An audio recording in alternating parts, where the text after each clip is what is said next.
Welcome, everyone. I'm Mark Tokola, Vice President of KEI. The United States will hold its midterm elections on November 8th, 2022, and that will shape the next 2 years of Joe Biden's presidency.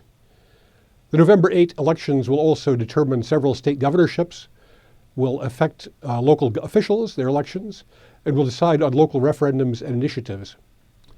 The Republic of Korea held presidential elections last March, and local elections were held on the 1st of June. Before and after Korea's presidential election, we were easily able to find programs predicting the outcome and analyzing its results. However, almost none exist about Korea's local elections and its local autonomy system. It's my pleasure to welcome Professor Park Won-ho, Professor of Political Science at Seoul National University, where his focus includes the study of elections.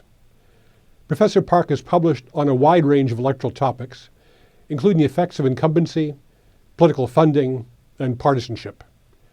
Professor Park is currently director of the American Studies Institute at Seoul National University, and in May took on a new position as director of the Korea Social Studies Data Archive at SNU. His many roles include vice president of the Korean Party Study Association, commissioner of the Korean Survey Research Standards Committee, which is part of the Korean National Election Commission, and he's secretary for research at the Korean Association for Survey Research. Professor Park is familiar with comparative politics, having been a visiting scholar at University of Texas, Austin in 2018, an assistant professor at the University of Florida from 2005 to 2010. He earned his PhD in political science from the University of Michigan in 2008. In short, Professor Park is uniquely equipped to enlighten Korea watchers in the United States on the significance of South Korea's June 2022 local elections and the history of local autonomy in Korea. Professor Park, thank you for taking the time to speak with us from Seoul. I turn it over to you. Thank you for the nice introduction, and I'm really happy to be here and have a chance to talk at this occasion. And also to talk a little more in depth about our most recent local election. So let me just start with a few slides and give you some background and some takeaways from the last local election. So here I prepared some slides that will give you some background and some takeaways from the election. The first part that I want to talk about are not just the local election, but other elections surrounding the local election. So in short, our electoral schedule. So we have a presidential election that takes place every 5 years, and the National Assembly election, of course, this happens every 4 years, and then the local election every 4 years. So some audience might think this is pretty odd in the sense that the presidential have a 5-year term and other offices have 4 years. And adding more to this is the fact that when this happens, so it used to, the presidential election used to happen in December until the last election. But due to the impeachment of the president and a shortened term, we now have a presidential election in March. And so you'll see that every 20 years, a presidential election and National Assembly election, and then a presidential election and local election take place on the same year and not that far apart. And this just happened in the past several months. So we had a presidential election that took place in March, and then a local election that took place in June. And this was a first for Koreans and first for us. In a way, this was the first experience. And there are, some issues that you can expect. For example, voter fatigue. You're experiencing two pretty serious elections in really short span of time, and then you'll have a presidential coattail because the local election happened right after the inauguration of the new president. And at the same time, from the other side, in a way, this is the other side of the coin.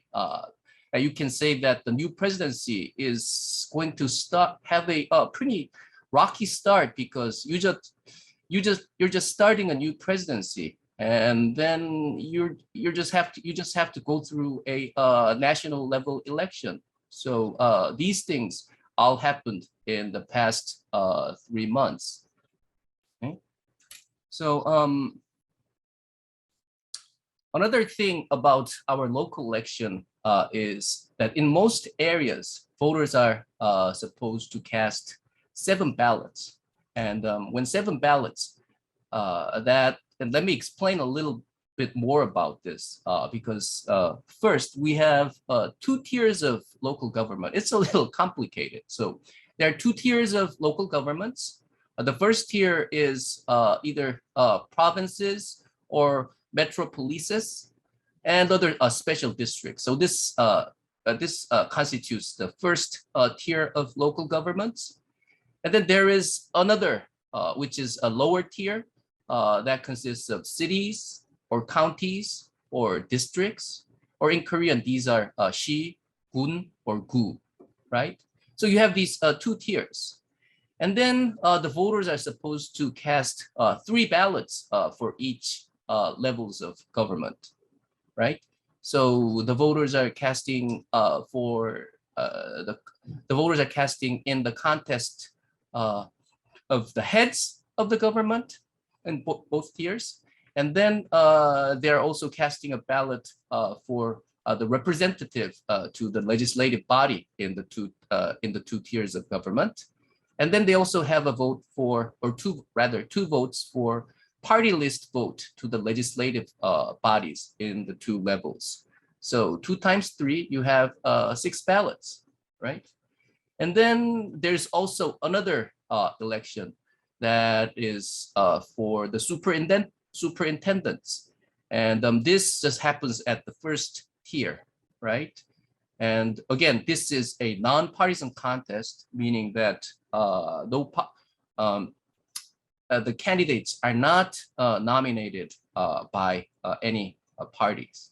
Okay, so I just brought a picture of all these 7 ballots, and you can see that this is in no way similar to the usual punch card that you see in the States. Here we have on separate pieces of paper, you have 7 ballots. And well, if you can read Korean, you'll know that this greenish ballot is for the superintendents. And you'll see that these are not numbered. It doesn't have a partisan number, and they are located. The number of the name of candidates are on a horizontal space, and they're actually supposed to have random variations across different districts. So just so that it ensures that the first candidate does not, the first candidate, or rather the one on the left side, doesn't have any advantage over the other candidates. So and so on and so forth. So I just wanted to give you a little more concrete example of these ballots. So 2 levels of government, and 3 ballots each. And then 1 additional superintendent contest. So that consists our local elections. Okay, and again, there are among other important points on the local election. I think there are 5 important takeaways, and I'm going to talk about those 5 points all in order in the following few slides. But just to summarize, first, we had an exceptionally low turnout, which was 50.9%, and this was a lowest turnout since the 2002 local election. And then PPP, which is short for People's Power Party, And this is the conservative wing of the two-party system in Korea, for those of you who are not familiar with PPP. And PPP had a victory after the one in the presidential race that Yoon Suk-yeol won. And they had another landsliding victory in this particular local election. And again, as I mentioned in one of the previous slides, this meant that this victory really will give a big boost to Yoon's early presidency, at least for a year or so. And another important point would be, of course, about the other party. The Democratic Party's struggle really continues. And this has been a while, starting from the later half of Moon Jae-in's presidency. And this struggle has been, this struggle in DP has been continuing.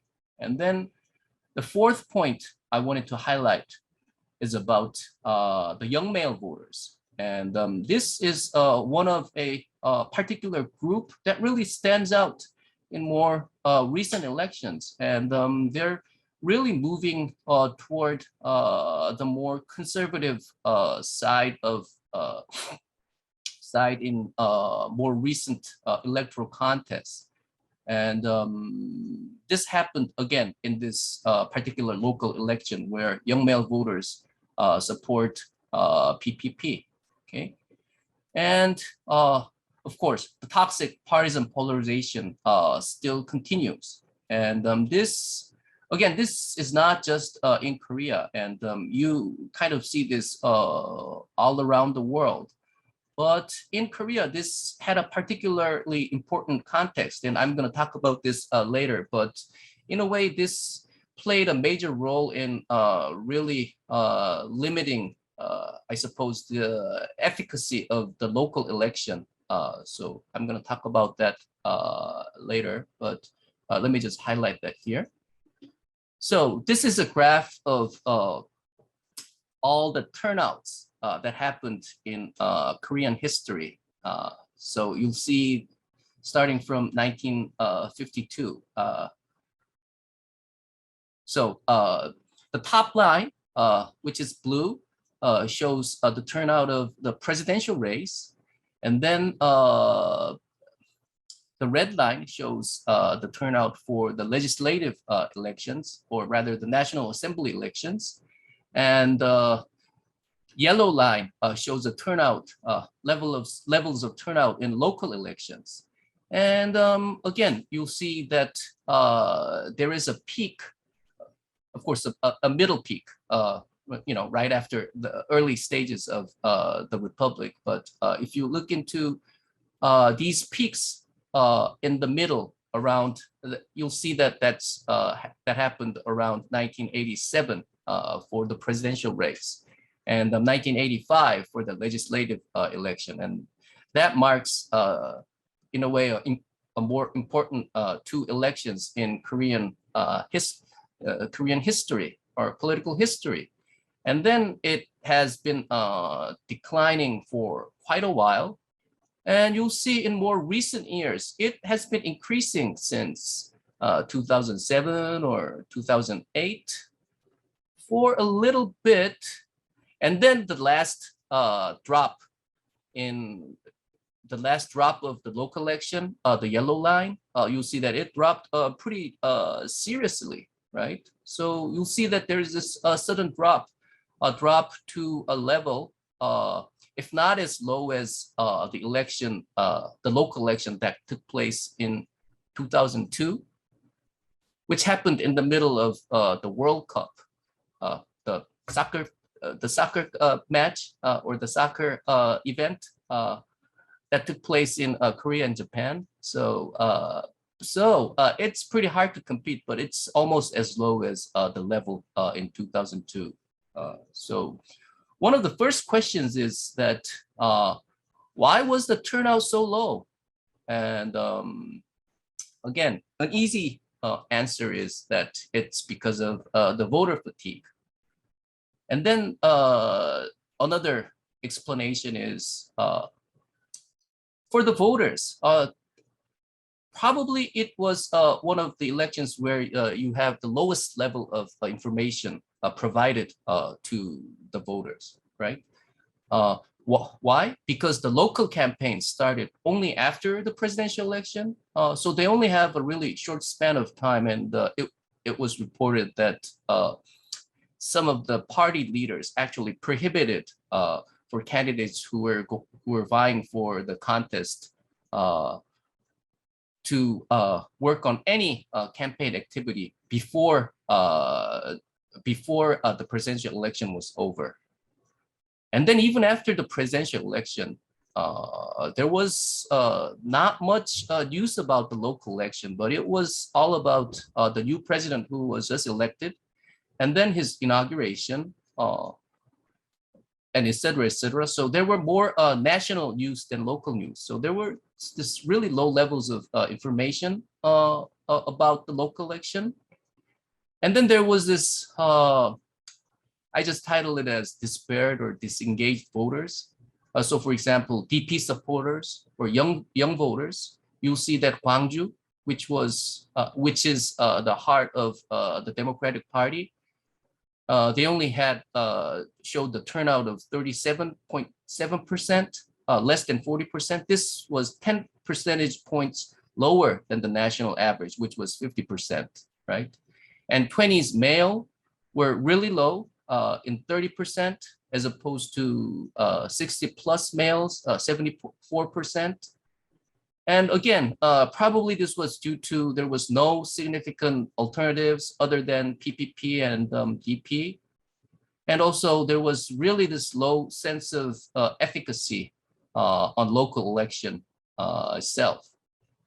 So local election existed only in the context of its national implication and not just by itself. And in a way, the national presidential election was already over. So voters did not really show up. And then the next point I wanted to make was about the PPP.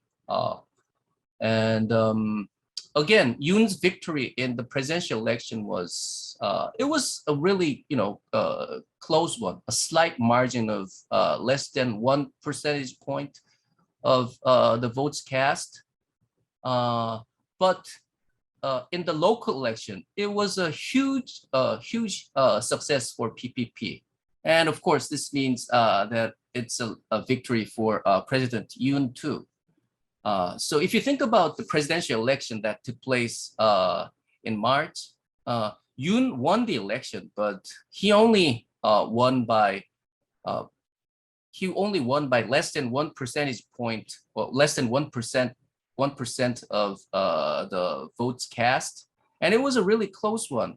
So in a way, there was this sense of legitimacy for Yoon, but the importance of this particular local election was that it kind of gave a sense of legitimacy to Yoon's new presidency. So for example, PPP's landslide victory,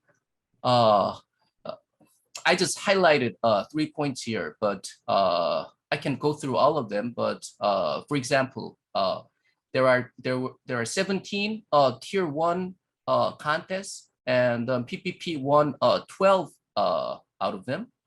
And in Seoul, PPP won 17 out of 25 district heads.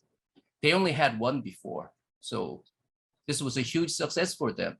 Also, they won 22 out of 31 district heads in Gyeonggi province, and compared to only 2 before.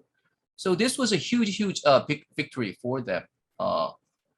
And then this would mean that the intra-party conflict is going to subside.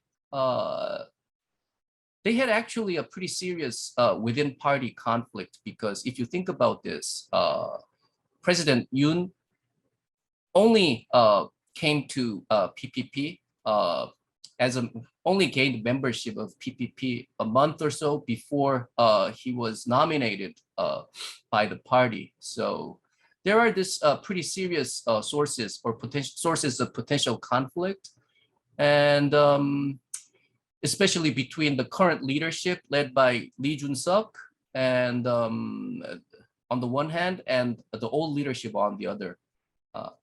But now that have a pretty huge win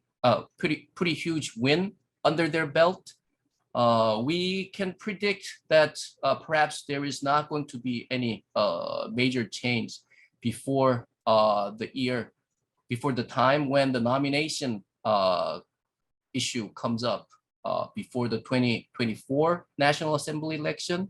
So you could say they have about 2-year period of peace, if you will.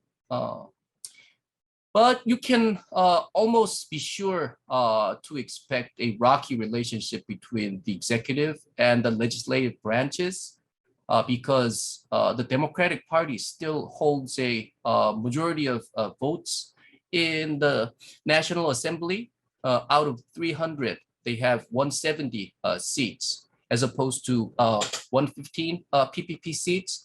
So PPP is a minor party in the legislative body.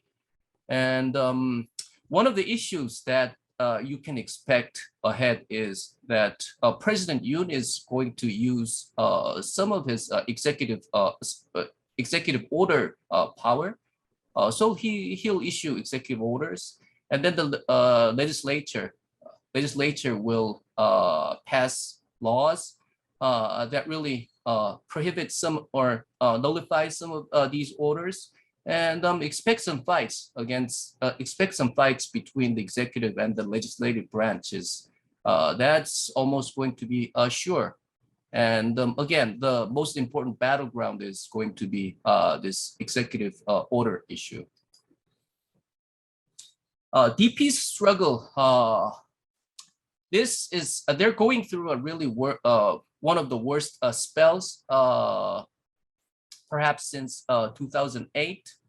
Now they have a really weak and divided leadership, and then they, in a way, they inherited Moon's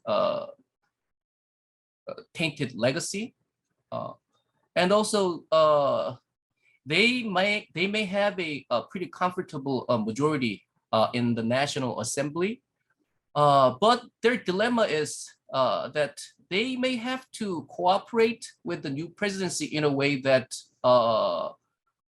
well, through these two elections, the president or the PPP has shown that they have the electoral support. So they may have to show this kind of a sense of cooperation, but at the same time, there's this really strong partisan pull that's pulling them away from cooperating with PPP. So they'll have to find some middle ground. And I don't know if they have a way to find a middle ground. So they're going to suffer with this. Also, they have Lee Jae-myung, their own presidential candidate, who ran, well, in a way, he nominated himself for a National Assembly seat by-election that took place at the same time when the local election took place in 1st of June. But at the same time, he's taking some serious blame, both for him gaining a seat when his own party hugely lost.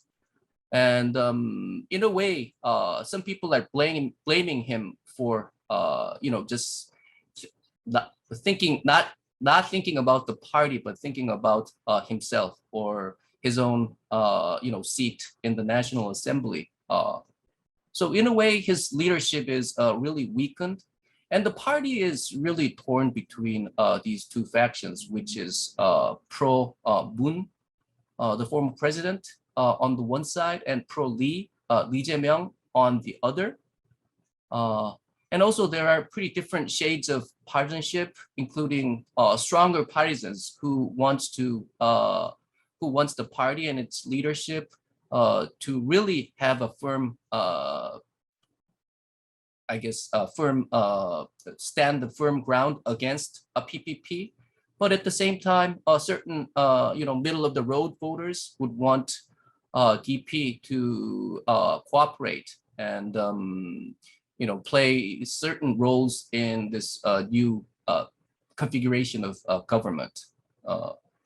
And also, they are going to have to find some additional supporters now that they know that, well, when it comes to presidential races and everybody comes out, they lost by less than 1 percentage point in the presidential race. And the turnout was 77%. But there's no guarantee that in your next election, people are going to show up that much. And they're going to lose for sure if the turnout gets lower than that. And they're going to have to find a way to look for additional new support among the electorate. And I don't know if there's a way to do that. I don't know, and maybe they don't know. So this is one of their homework before their next election. And then there's this issue of the youth or people or young voters. And if you think about this, again, this issue is related with the DP losing their support and trying to find a new electoral market. DP always has support from these young voters. And again, this sharply changed during Moon's presidency, especially with young male voters. Moon lost the support of young male voters. So the question, the million-dollar question is, are the young voters the new conservative? Are they going to stick with PPP? And there are certain observations, and this has happened for quite some time. You'll see that these young voters, they are not nationalists anymore. So there's this interesting survey question that asks respondents who they will support if there's a soccer game between the US and North Korea. And these are young kids who would say that they would really root for the US soccer team. Why? Because North Korea is just a bad neighbor and nothing more than that. There are again these elderly people who are conservative conservative, but they have this kind of sentiment, nationalist sentiment, and they hate the North Korean government, but they have this certain sense of community, nationalist community. So they usually say, well, we really have to help the people, the North Korean people, not the government, but the North Korean people. But these young kids, they hate anything that involves North Korea. It's just bad neighbor, and we just have to move away from them. Well, perhaps not physically, but they hate anything that, to do with North Korea. And then there are certain surveys show that they're more individualistic, meritocratic, if you will. And there's this certain confusion of the word liberal, so I chose to use the word libertarian. They want smaller government and less regulation. And also, they show pretty strong support for both An Chol-soo and Yoon. Again, there was one of the most important group of people that led to Yoon's victory, as well as the PPP's victory in the last election, although their turnout was pretty low. And then, if you think about this, this is a pretty troubling in the sense that you can't really make good sense out of them, because in the previous government, during the Park Geun-hye presidency, these people, these young kids were one of the most strongest opposition group against Park. So and in the Moon government, they changed to opposition against Moon. So I don't know if it's safe to say that they will stay PPP supporters, but these are new groups of people. Also, they had this anti-feminism issues too. Okay. And again, I'm close to my last slide, so hope I'm not taking too much time on this. Again, as I mentioned, there's political partisan polarization everywhere. But in Korea, this took some pretty serious turn. If you can point a finger on where it first started, I would say that it started during the impeachment of the former president Park Geun-hye. And then there was this issue of Jo-guk, the former Ministry of Justice during the Moon presidency. And then there was this battle between Yoon, the prosecutor general then, and the President Moon. And then during the presidential race, there was this really serious negative campaign between Yoon and Lee. And then even during the local election, there was this issue of reform legislation on the prosecutor's office. So again, most of the time when local elections or local election campaign was happening, all the news was about this reform legislation or the legal battle or the legislative battle that is happening in the National Assembly. So the local election was not really local, and people were really, agitated against, supporters of the other party. And then if you think about this, and probably this is true in not just Korea, but any places that is suffering from this partisan polarization, is that no one has incentives. No one has any incentive to find the middle ground because, well, especially in Korea, party elites, again, if you want to win the election, you'll have to win the middle voters. And that is like number one mantra in any election. But in Korean presidential election, both candidates were really extreme and partisan candidates. And the way that they both parties run the election was they didn't care for the middle ground. They thought that they were going to win the election. And perhaps some would have thought that they didn't care because they are going to, at least they are going to be secure in terms of being in the second place. If you think about this past local election, and when you run a local election, really emphasizing your own partisan position, you're kind of saying that, well, no matter what outcome is the election, at least you have a second place that is guaranteed. So in a way, the Moon presidency actually didn't really care for the centralist voters. And the Moon presidency actually showed that they can run a government at their own will with just 40% of the support. And so was the opposition party. And, media kind of enjoyed, I think, this political battles happening. That is just showing, right in the bullet points under escalation in Korea. And then, you have YouTubers had a field day and the voters as well. So this has been going on for quite a while. But the implication that it had for the local election was that the local election was not really in any way local. There were not any local content, I think.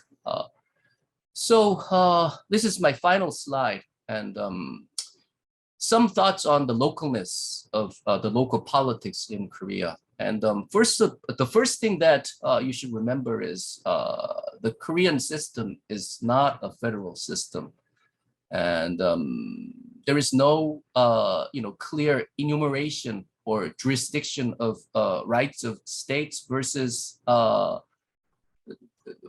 federal government.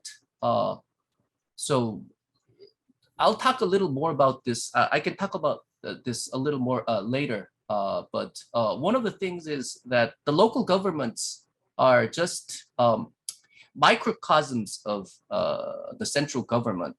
But when there is this conflict of issues between the local and the central government, the local governments have to yield to the central government for several reasons, mostly including their funds. So here, roughly almost 70% of local government's total budget, this comes from the central government. So they don't really have this fiscal autonomy. And there's also these issues of concentration in Seoul, Incheon, and Gyeonggi area. These are areas that's close to Seoul. More than half the population lives here, and nearly 80% of all the funds and industry is concentrated in this area. So there's just some serious disparity between rich and poor localities. Again, this is an important issue, and perhaps that can only be overcome by a stronger and a more healthy local governance system. But as you have seen, these political polarization has, really swept everything up in every elections that's happening in local, in a more national context. And I don't know if we can attain that goal of realizing the ideal of local governance. So our local self-governing was encoded in the Constitution since the start of our republic. Perhaps as an ideal, this was fully implemented, at least in terms of institutions, in mid-1990s. But then again, there are some serious doubts on its effectiveness, and there is this ongoing discussion on reform. Well, we can only hope for better local governance and more meaningful local elections. But unfortunately, I think it is pretty safe to say that our last local election wasn't able to give us that. So that's my presentation, and I'll take questions. Okay, thank you, Professor Park. That was extremely interesting and helpful.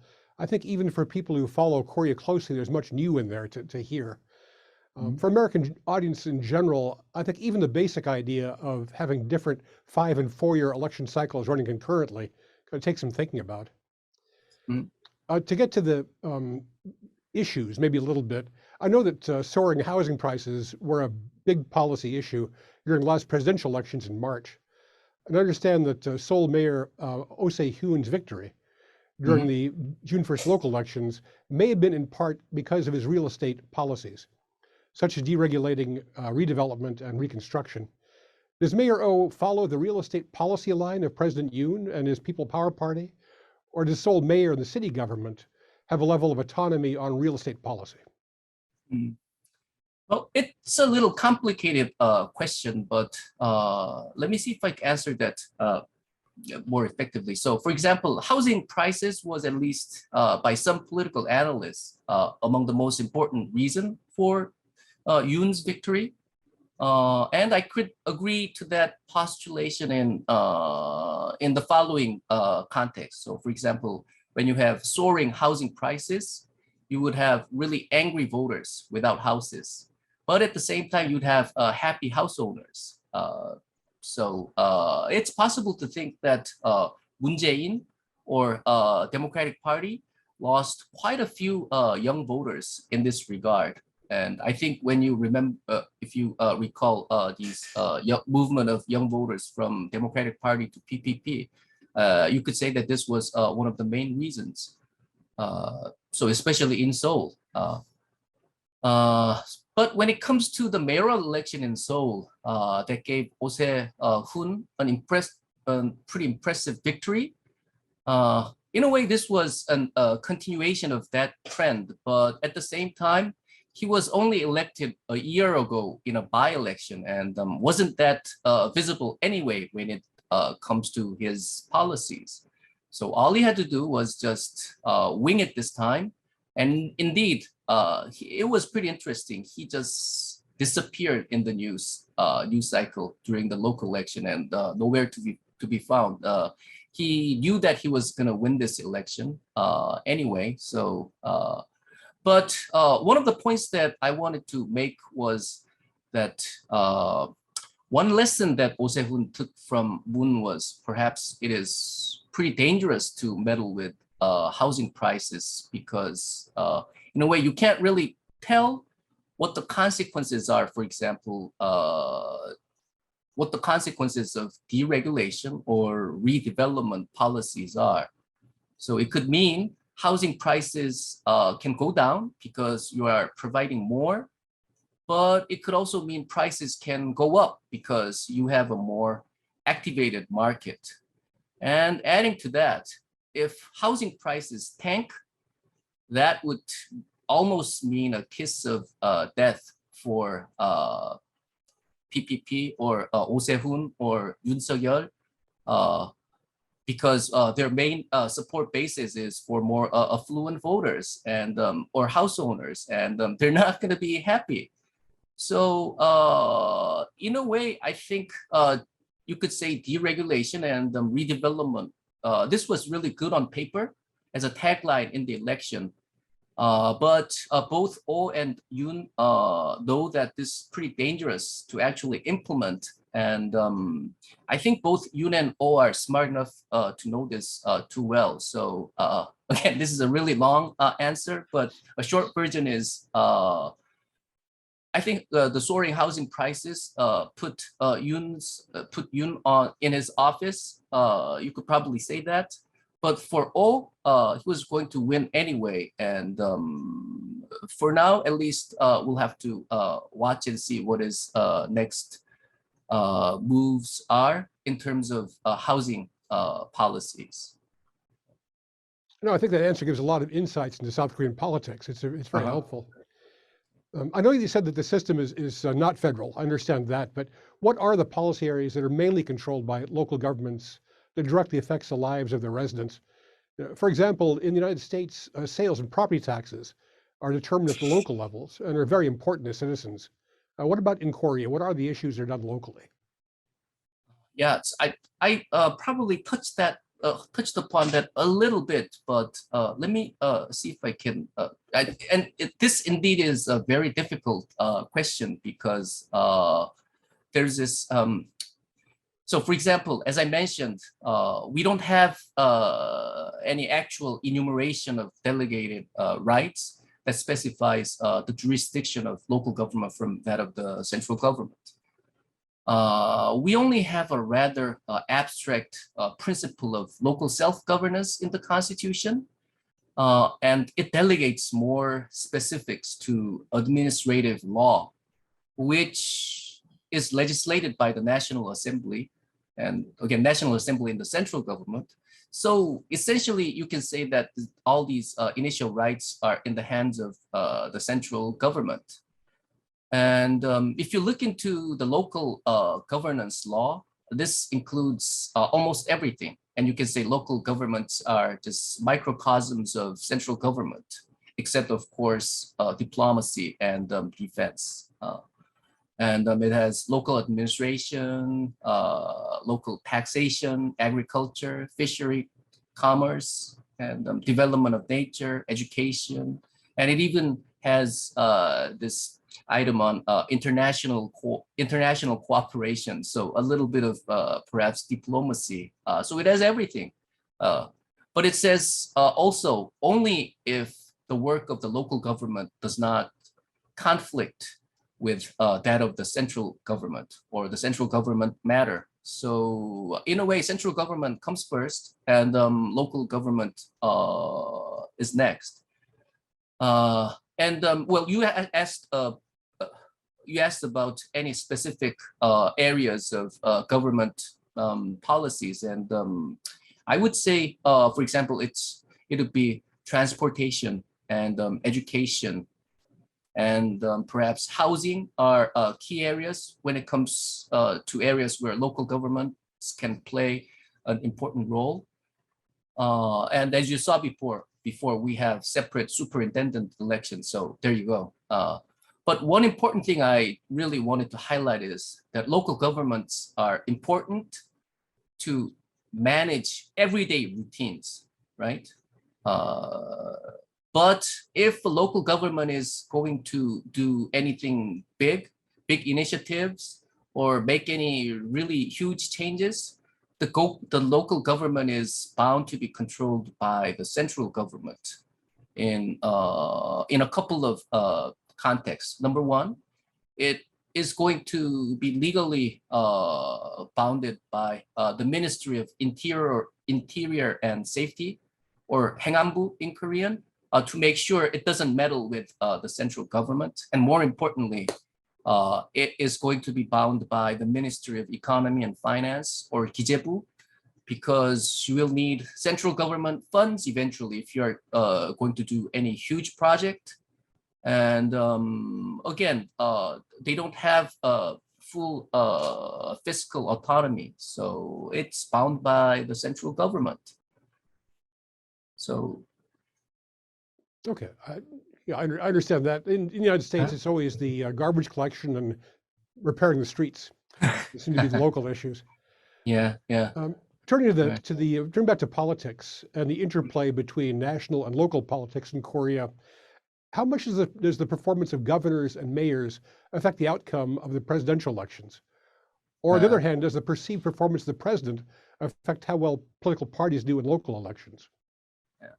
So parties are really important when it comes to elections in Korea in general, and not just in presidential or national assembly elections, not just national level elections, but local elections, even the elections, local elections that's happening in the smallest town. Why? Because well, number one, there are these two huge parties, and if you're not nominated by one of these parties, you have virtually no chance of getting elected. And number two, well, we have a party law, or a system of law that governs the conduct of parties, and this is because, well, we have a different, I guess, political system. So, for example, in the U.S., there's no law that governs parties. So here in Korea, you have to have, for example, let's say the Korean party law stipulates that a party has to have its central office in Seoul, and you'll need 1,000 signed registered members from 5 provinces, including Seoul, meaning that, virtually you have to have a national party to just register as a legitimate party that can nominate a candidate. And in Korea, at least when it comes to parties that can have a significant impact on national elections, it's only DP or PPP, one of the 2 parties. So what this means is that you could either run as an independent candidate in a local election in your township. You can do that, but you're probably not going to win, or even if you win, you're not going to have that much impact in the local council anyway. And number 2, well, you can't run as a candidate of I don't know what's the best example, but a small local party that exists only in your township or only in your county. So that's not going to happen in Korea. Only national parties. So what this essentially means is that only presidential politics or national politics will matter, or it will have a huge impact on the local elections. And in a way, this past local election was an example of this sort that went almost to the extreme, because the two elections was so close, and people who are voting in the local elections in their localities, even though they had 7 ballots, PPP supporters wanted to show support for their own president. And you could say that DP voters were pretty disappointed in their past elections, and they didn't show up. So again, this was a pretty good example how important presidential politics matter in local elections. And so in a way, it's a pretty serious problem if you think about where's local politics in here. What about things that are local? Where can the local government handle these local issues? And that just all disappeared. So it's a pretty serious and sad situation, I must say. Yeah, I know you touched on this, but I'd like to get back to the governance system a little bit. In case there's a policy disagreement between the central government and local governments, is there some kind of coordinating mechanism to try to resolve the difference? For example, during the COVID situation, did local governments have discretion on quarantine management or vaccine or other public health measures? To a degree, but not as much as the states had when it came to COVID policies in the states. So here again, COVID policies are a pretty good example of local and central coordination, because they are going to fight for a common cause. And in general, I would say that the resources all come from the central government, the funds and the personnels, but the execution part it is and was for the local government. It still is. Quarantine policies, vaccine policies, the central government, although wanted to make sure that there's this uniform policies applied to all the provinces and metro cities. So what they were able to do was they were able to form a committee that consisted of governors and metro mayors. But then this would be organized by the central government and organized and coordinated by the central government.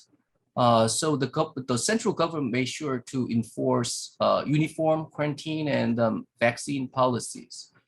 I suppose at least in this part, the good news is there were not that much disagreement. The bad news is there were not that much autonomy.